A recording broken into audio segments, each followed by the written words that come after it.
ಇತ್ತೀಚೆಗೆ ಈ ಮೊಟ್ಟೆ ತಿಂದರೆ ಕ್ಯಾನ್ಸರ್ ಬರುತ್ತೆ, ಮೊಟ್ಟೆಯಲ್ಲಿ ಕ್ಯಾನ್ಸರ್ ಕಾರಕ ಅಂಶಗಳಿದೆ ಅಂತಕ್ಕಂಥ ವದಂತಿ ದೇಶಾದ್ಯಂತ ಹರಡಬಿಟ್ಟಿತ್ತು.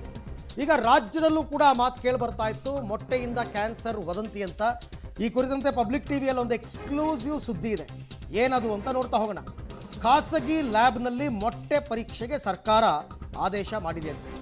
ಸರ್ಕಾರಿ ಲ್ಯಾಬ್ನಲ್ಲಿ ಹೆಚ್ಚಿನ ತಂತ್ರಜ್ಞಾನ ಇಲ್ಲದ ಕಾರಣ ಖಾಸಗಿ ಲ್ಯಾಬ್ನಲ್ಲಿ ಮೊಟ್ಟೆ ಪರೀಕ್ಷೆ ಮಾಡೋದಕ್ಕೆ ಈಗ ಆರೋಗ್ಯ ಇಲಾಖೆಯವರು ಆದೇಶವನ್ನು ಹೊರಡಿಸಿದ್ದಾರೆ. ರಾಜ್ಯದ 13 ಜಿಲ್ಲೆಗಳಲ್ಲಿ ಮೊಟ್ಟೆ ಟೆಸ್ಟ್ ಮಾಡಿಸೋದಕ್ಕೆ ಈಗ ಆದೇಶ. 1 ವಾರದಲ್ಲಿ ರಿಪೋರ್ಟ್ ಬರಬೇಕು ಅಂತ ಕೂಡ ಹೇಳಿದ್ದಾರೆ. ಏನು ಬರುತ್ತೆ ಅಂತ ನೋಡೋಣ. ಯಾವ್ಯಾವ ಜಿಲ್ಲೆಯಲ್ಲಿ ಮೊಟ್ಟೆ ಪರೀಕ್ಷೆಗೆ ಹಾಗಾದ್ರೆ ಆದೇಶವನ್ನು ಹೊರಡಿಸಲಾಗಿದೆ?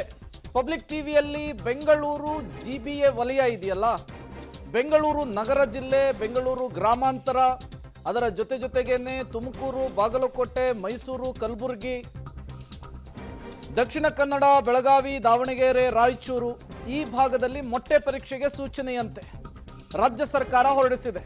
ಇನ್ಫ್ಯಾಕ್ಟ್ ನಿನ್ನೆ ಆರೋಗ್ಯ ಸಚಿವರಾದಂತಹ ದಿನೇಶ್ ಗುಂಡೂರಾವ್ ಅವರು ಅಧಿವೇಶನದಲ್ಲಿಯೇ ಕ್ಲಾರಿಫಿಕೇಶನ್ ಕೊಟ್ಟರು. ಕಳೆದ ವರ್ಷದ ಮಾಹಿತಿಯನ್ನು ಆಧರಿಸಿ, ಲ್ಯಾಬ್ ರಿಪೋರ್ಟನ್ನು ಆಧರಿಸಿ ಈ ಬಾರಿ ಮೊಟ್ಟೆ ಸ್ಯಾಂಪಲನ್ನು ಕಲೆಕ್ಟ್ ಮಾಡಿದ್ದೀವಿ, ಬಟ್ ಇನ್ನೂ ಕೂಡ ಲ್ಯಾಬಿಗೆ ಕಳುಹಿಸಿಕೊಟ್ಟಿಲ್ಲ, ಅದರ ವರದಿ ಬಂದಿಲ್ಲ ಅಂತ ಹೇಳಿದರು. ಬಟ್ ಈಗ ಸಿಗ್ತಾ ಇರುವ ಮಾಹಿತಿಯ ಪ್ರಕಾರ ರಾಜ್ಯದ 15 ಕಡೆಗಳಲ್ಲಿ ಮೊಟ್ಟೆ ಸ್ಯಾಂಪಲನ್ನು ಕಲೆಕ್ಟ್ ಮಾಡಿದ್ದು ಅದನ್ನು ಖಾಸಗಿ ಲ್ಯಾಬ್ಗೆ ಕಳುಹಿಸಿಕೊಡಲಾಗ್ತಾ ಇದೆ.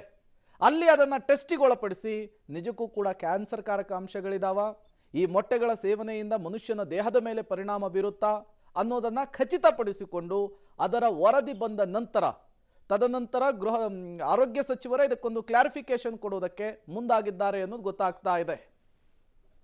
ಡೀಟೇಲ್ಸ್ ಕೊಡೋದಕ್ಕೆ ಲೋಕೇಶ್ ನೇರ ಸಂಪರ್ಕದಲ್ಲಿ ಜಾಯ್ನ್ ಆಗಿದ್ದಾರೆ. ಲೋಕೇಶ್, ಖಾಸಗಿ ಲ್ಯಾಬ್ಗಳಿಗೆ ಯಾಕೆ ಅನ್ನೋದು ಒಂದು ಕಡೆ ಪ್ರಶ್ನೆ, ಮತ್ತೊಂದು ಕಡೆ ನಿನ್ನೆನೇ ಆರೋಗ್ಯ ಸಚಿವರು ಇದಕ್ಕೆ ಕ್ಲಾರಿಫಿಕೇಶನ್ ಕೊಟ್ಟ ನಂತರವೂ ಮೊಟ್ಟೆಗಳ ಸ್ಯಾಂಪಲ್ ಅನ್ನ ಲ್ಯಾಬಿಗೆ ಕಳಿಸ್ಕೊಡ್ತಾ ಇರೋದು ಯಾಕಾಗಿ ಅಂತ. ಪ್ರಮುಖವಾಗಿ ಮೊದಲನೇದಾಗಿ ಯಾಕೆ ಖಾಸಗಿ ಲ್ಯಾಬ್ನಲ್ಲಿ ಟೆಸ್ಟ್ ಮಾಡಿಸ್ತಾ ಇದೆ ಅನ್ನುವಂಥದ್ದು. ಈ ಒಂದು ಮೊಟ್ಟೆಯಲ್ಲಿ ಸುಮಾರು 10 ರಿಂದ 15 ಟೆಸ್ಟ್ಗಳನ್ನು ಮಾಡಬೇಕಾಗುತ್ತೆ.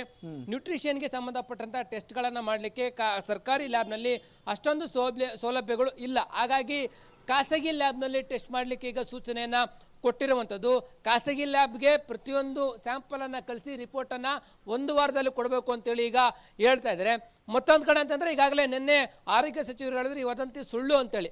ಆದರೂ ಕೂಡ ಯಾವುದೇ ರೀತಿಯ ರಿಸ್ಕನ್ನು ತೆಗೆದುಕೊಳ್ಳೋದು ಬೇಡ, ಜನ ಈಗಾಗಲೇ ಆತಂಕಕ್ಕೆ ಒಳಗಾಗಿದ್ದಾರೆ ಅಂತೇಳಿ ರಾಜ್ಯದಲ್ಲಿ ಇರುವಂಥ ವಿವಿಧ ಬ್ರ್ಯಾಂಡ್ಗಳು, ಇಂತಹ ಬ್ರ್ಯಾಂಡ್ ಅಂತ ಹೇಳಿಲ್ಲ, ಎಲ್ಲ ಮಾದರಿಯ ಬ್ರ್ಯಾಂಡ್ಗಳ ಮೊಟ್ಟೆಗಳನ್ನು ತೆಗೆದುಕೊಂಡೋಗಿ ಸ್ಯಾಂಪಲ್ ಟೆಸ್ಟನ್ನು ಮಾಡಬೇಕಾಗುತ್ತೆ. ಆ ಸ್ಯಾಂಪಲ್ ಟೆಸ್ಟ್ನಲ್ಲಿ ಏನು ಬರುತ್ತೆ ರಿಪೋರ್ಟ್ ಅನ್ನುವಂಥದ್ದನ್ನು ಚೆಕ್ ಮಾಡಲಿಕ್ಕೆ ಮುಂದಾಗ್ತಾ ಇದ್ದಾರೆ. ಪ್ರಮುಖವಾಗಿ ಅದರಲ್ಲಿ 10 ರಿಂದ 15 ಟೆಸ್ಟ್ಗಳು ಅಂತಂದರೆ ಆಗುವಂಥ ಪ್ರೋಟೀನ್ ಎಷ್ಟು ಅಂಶ ಇರುತ್ತೆ, ಮತ್ತು ನಿಷೇಧಿತ ಔಷಧಿ ಅಂಶಗಳು ಏನಾದರೂ ಅದರಲ್ಲಿ ಪತ್ತೆ ಆಗುತ್ತೆ ಎನ್ನುವಂಥದ್ದು, ಈ ರೀತಿಯಾಗಿ ಒಂದಷ್ಟು ಅನುಮಾನಗಳಿರುವಂಥದ್ದು. ಮತ್ತು ನೈಟ್ರೋಫ್ಯೂರನ್ ಎನ್ನುವಂಥ ಅಂಶ ಕ್ಯಾನ್ಸರ್ ಕಾರಕ ಅಂತೇಳಿ ಈಗಾಗಲೇ ಖಾಸಗಿ ಲ್ಯಾಬ್ನಲ್ಲಿ ಬಂದಿರುವಂಥದ್ದು. ಆ ಕಾರಣಕ್ಕೋಸ್ಕರ ಅದು ನಿಜಾನ ಇಲ್ವಾ ಅಂತೇಳಿ ಅದನ್ನು ಕೂಡ ಜನರ ಮುಂದೆ ಇಡೋದಕ್ಕೆ ಈಗ ಆಹಾರ ಸುರಕ್ಷತಾ ಇಲಾಖೆ ಮುಂದಾಗ್ತಾ ಇರುವಂಥದ್ದು.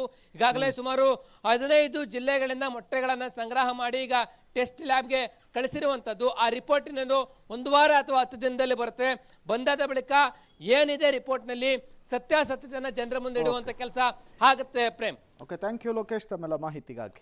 ಓಕೆ, ಈಗ ಟೆಸ್ಟ್ ಆಗಲಿ, ಅದರಲ್ಲಿ ಫ್ಯಾಟ್ ಕಂಟೆಂಟ್ ಎಷ್ಟಿದೆ, ಅದರಲ್ಲಿ ಬೇರೆ ಬೇರೆ ಇದೆಲ್ಲ ಎಷ್ಟಿದೆ ಅಂತೆಲ್ಲ ಗೊತ್ತಾಗುತ್ತೆ. ನ್ಯೂಟ್ರೋಫಿರಾನ್ ಅಂತ ಅಂದ್ಬಿಟ್ಟು ಒಂದು ಕೆಮಿಕಲ್ ಇದೆ, ಅದೇನಾದರೂ ಮೊಟ್ಟೆಯಲ್ಲಿ ಇದ್ದರೆ ನಿಧಾನವಾಗಿ ಅದು ಜೀವಕೋಶಗಳನ್ನು ಕೊಲ್ಲುತ್ತೆ ಅಂತೇನೋ ಒಂದು ರಿಪೋರ್ಟ್ ನಾನು ಓದಿದೆ. ಅದೇನಾದರೂ ಇದೆಯಾ ಇಲ್ವಾ ಅಂತಕ್ಕಂಥದ್ದು ಈಗ ರಿಪೋರ್ಟು ಖಾಸಗಿ ಲ್ಯಾಬ್ಗಳಲ್ಲಿ ಬರಬೇಕು. 1 ವಾರದಲ್ಲಿ ಬರುತ್ತೆ, ಗೊತ್ತಾಗುತ್ತೆ, ಅದು ರಾಜ್ಯದ ಜನರಿಗೆ ಆ ಮಾಹಿತಿ ಸಿಗುತ್ತೆ.